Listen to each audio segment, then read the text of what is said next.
So this unfortunate chap here getting a lance in his face is King Henry II of France, who at a jousting tournament in 1559 suffered an agonising injury where he passed away 10 days later. In June of the year, a tournament was held to celebrate peace between long-term enemies, France and Spain, and although now 40, Henry wouldn't give up the chance to show off his skills at the joust. However, a few years prior to the event, predictions about Henry's death had been made, notably by Nostradamus himself, where it said Henry would be defeated in single combat in a closed field. However, Henry wasn't too concerned about this and laughed in the face of it, saying he'd take the defeat to someone so brave and valiant. Up against his third opponent of the day, Gabriel Montgomery, the captain of the King's Scottish Guard, he suffered a powerful blow where he was visibly shaken, and he was determined for a better showing against him, even against the advice of his wife and Montgomery himself. During the joust, both lances shattered off each other. However, due to inexperience, Montgomery didn't drop his lance immediately, and it slid up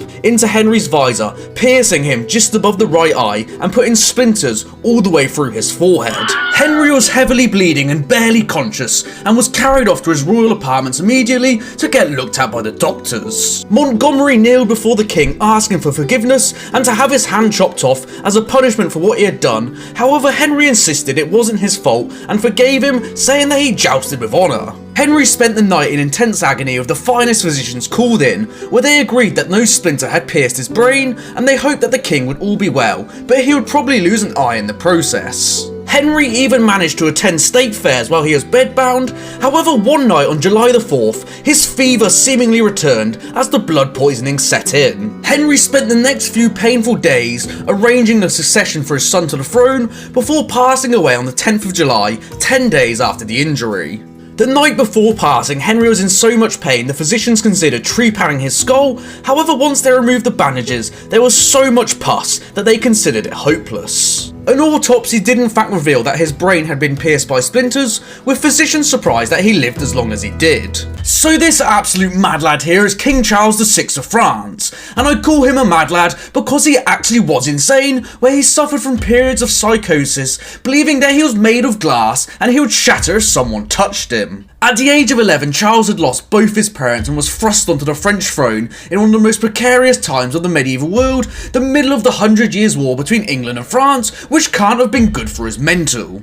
As the young king was not yet 14, the legal age under the Catholic Church where one could rule, his four uncles took control of the Kingdom of France and done a pretty piss poor job, as they all had conflicting interests and took money out of the royal purse to finance personal expenses. At the age of 20, Charles eventually took up the throne, although he didn't really want to, as he wanted to spend time jousting and hunting and just enjoying life really, without the stress of running the kingdom. And he wasn't just insane yet, that would happen one summer in 1392. At the age of 23, Charles was leading an army to take on the Duke of Brittany, who was refusing to hand over a criminal who had a failed assassination attempt on the supreme leader of the French forces. Charles was suffering from a fever and was advised to rest by physicians. However, staying home wasn't an option as his friend had to be avenged, and during his trip through the forest of Le Mans, a leper who was barefoot and probably unclothed as well jumped out of his horse. He grabbed the reins and screamed out, "Go back, noble king, you are betrayed." And because he was just a poor beggar, he wasn't arrested, but he was advised to keep his distance, where he repeated his cries to Charles for around half an hour. The words took hold of the king though like an evil spirit, and as they were leaving the forest, the tired page dropped a lance on a helmet, and the metallic sound woke something up in Charles as he screamed out, "Forward against the traitors, they wish to deliver me to my enemy." Charles began violently swinging his sword, taking out a few of his knights in the process, before he was restrained and he fell into a coma for a few days, with physicians suggesting it was the fever, the heat, and the stress of the crown which caused the incident. Things worsened for Charles as only a few months later, at a masked ball, the king and four other men were dressed as forest dwellers, in cloth that was soaked in wax, and they soon all went up in flames. While Charles was the only survivor out of the five in what would be known as the Ball of the Burning Men, the flame of insanity had been stoked in his mind, and until his passing in 1422, he would switch between moments of lucidity and absolute insanity, where he would refuse to wash or change clothes for around 5 months on end, and not even recognising his wife, telling her to leave because she was the woman who tormented him.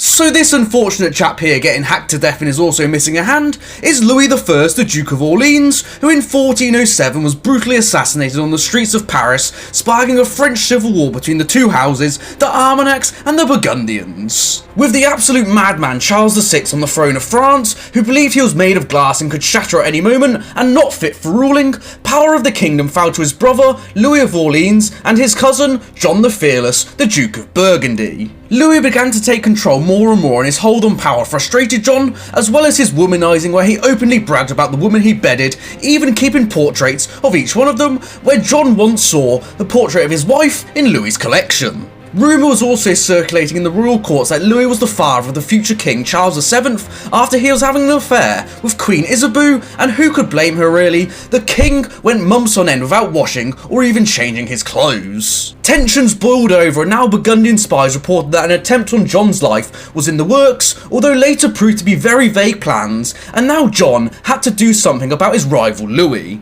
On the 23rd of November 1407, Louis was on his way to meet the king before he was jumped by 15 masked men who cried out, "Kill him! Kill him!" and started stabbing and beating him to death. Louis cried out, "I am the Duke of Orleans," as if his status would save his skin. However, the attackers just responded, "He's the one we're looking for." 35-year-old Louis had his hand cut off and his skull split with an axe, with his last words being, "Who is that? Who is doing that?" But not before attempts for his squire to jump in the way of his master as a human shield, who also earned himself a violent beating. Louis's death sparked the Armagnac-Burgundian civil war for the next 30 years, where only 12 years later, John the Fearless himself would be assassinated. So this unfortunate chap here about to get twatted in the back with an axe is John the Fearless, the Duke of Burgundy, who in 1419 was brutally assassinated after a meeting with the French Dauphin Charles VII.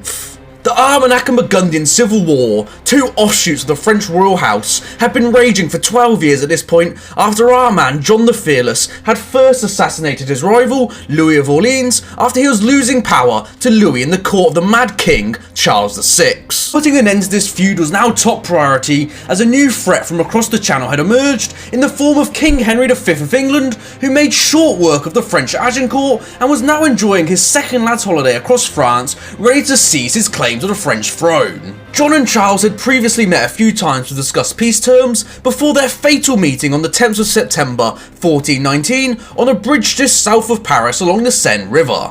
In order to ensure safety of both men, carpenters had erected an enclosure along the bridge which would be enclosed during the meeting, and each man would be escorted by a bodyguard of 10 men who had all sworn an oath. John knelt before the future king pledging his loyalty, and before he could rise, Charles's right-hand man, who was also the man of the assassinated Louis of Orleans, now put an axe between John's shoulder blades before crying out, "Kill him, kill him." Armed men rushed in from the Dauphin side, but the Burgundian side was locked, so it was an absolute slaughter as John was repeatedly stabbed as Charles just watched on expressionless.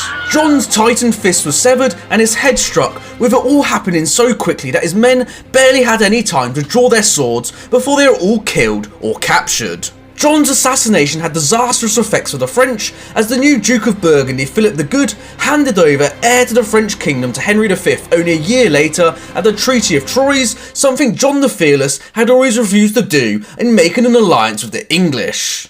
The Armagnacs did highly contest this, saying Charles should be the future king of the French throne. However, Charles was disinherited soon after for his role in the assassination of John the Fearless. So this unfortunate chap here getting a spear in his chest is Sir John Chandos, highly regarded as one of the greatest knights of his age, serving under the household of heir to the throne Edward the Black Prince before he met his end on one cold day in 1369. John was a leading figure for the English victory at the Battle of Crécy in 1346 while fighting in the vanguard, as well as coming up with the strategy for the Black Prince's remarkable victory at the Battle of Poitiers in 1356, and he was heavily rewarded with titles and land in France. John and King Edward III did disagree on how the province of Guienne should be taxed though, with John later retiring to his estates in Normandy before being recalled to the region in 1369 as the French started launching assaults on the area. On the cold and frosty day of New Year's Eve, John prepared an ambush for the French across a bridge where his forces greatly outnumbered those of his opponents.